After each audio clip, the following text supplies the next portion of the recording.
अस्सलाम वालेकुम दोस्तों, असां सां गॾु आहे असांजो प्यारो दोस्त भाउ निसार लाकेर, जेको असांजो सीनियर दोस्त आहे ऐं सिंध फ्रेंड्स फोरम जो अॻवान चइजे, ऑर्गेनाइज़र चइजे, अबूधाबी जो ऑर्गेनाइज़र आहे भाउ निसार लाकेर साहब। ऐं असां उन्हनि खां पुछंदासीं अॼु जी मीटिंग जे हवाले सां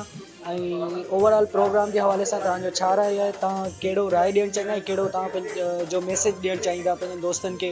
ऐं ओवरऑल सिंधी जेके बि हिते यूएई में रहनि था या यूएई खां ॿाहिरि जेके सिंधी रहनि था उन्हनि खे तव्हां प्रोग्राम जे हवाले सां कहिड़ो मैसेज ॾियणु चाहींदा? वानी साहब। अस्सलाम वालेकुम। त अॼु जी जेका मीटिंग हुई सिंधी फ्रेंड्स फोरम जे हवाले सां ऐं स्पेशली ये गॾिजाणी असांजी कल्चरल डे 2 डिसंबर कल्चरल डे जे हवाले सां। सो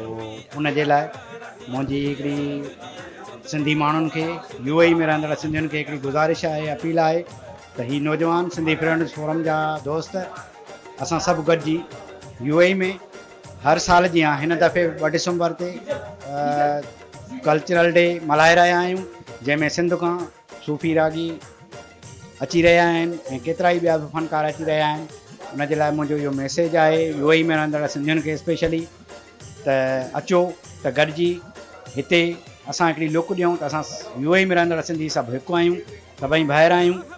ऐं असां जेको कल्चर आहे हीउ कल्चर असां वटि मीडिया हिकिड़ो प्रोग्राम शुरू कयो आहे काफ़ी सालनि खां कल्चरल डे मल्हाइनि था, पर मां सम्झां थो, मां चवां थो त असांजो कल्चर तमामु पुराणो कल्चर आहे ऐं जीएम साहिब उन ते 1965 में किताबु लिखियो। असां उन टाइम खां वठी उन कल्चर खे पंहिंजे खे सम्झंदा था अचूं ऐं पढ़ंदा था अचूं। जन क़ौमुनि वटि पंहिंजो कल्चर नाहे ऐं उहे क़ौमियूं मिसारजी वियूं आहिनि। उन जे करे असां सम्झूं था त हीअ इवेंट्स जेके बि आहिनि कल्चर जा प्रोग्राम जेके बि आहिनि असां ॿाहिरि रहंदड़ सिंधी पंहिंजे वतन खां ॿाहिरि आहियूं ऐं यूनाइटेड अरब इमारात में रहूं था, जॉब जे सिलसिले में, नौकरियुनि जे सिलसिले में। उन्हनि सभिनी खे गुज़ारिश आहे त वधि खां वधि पंहिंजनि फैमिलीज़ खे शिरकत कराइनि ऐं वधि खां वधि हिन प्रोग्राम खे सेलिब्रेट कनि त जीअं असां हिकिड़ो दुनिया ते ताईं पंहिंजो मैसेज कन्वे करे सघूं त सिंधी मुनज़िम आहियूं, सिंधी हिकु मुतहद क़ौम आहियूं ऐं सिंधी जेको आहे उहो पंहिंजे कल्चर खे उजागर करण जे लाइ सॼी दुनिया जे अंदरि अहिड़ा इवेंट्स कराए रहिया आहिनि। ॿियो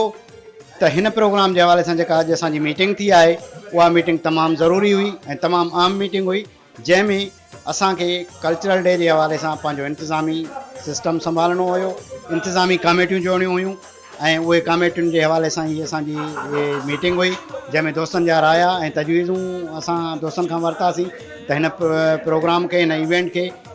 कीअं ऑर्गेनाइज़ कजे ऐं कीअं उनखे जेको आहे उनजी इंतिज़ामी सिस्टम खे संभालिजे। छो जो हिन प्रोग्राम में वधि खां वधि असांजी कोशिशि आहे त असांजूं सिंधी फैमिलीज़ उहे अचनि, नंढड़ा ॿारड़ा ऐं असांजा मोहसिन जेके उमिरि रसीदा माण्हू आहिनि उन्हनि सभिनी खे जेको आहे असां हिन प्रोग्राम जो हिसो बनाईंदासीं ऐं इंशाअल्लाह 2 डिसंबर इहो साबित कंदो दुनिया जे अंदरि त जेको आहे यूएई में रहंदड़ असां सिंधी सभु हिकु आहियूं ऐं सिंधी मुतहद आहियूं। सभिनी दोस्तनि जी वॾी महिरबानी।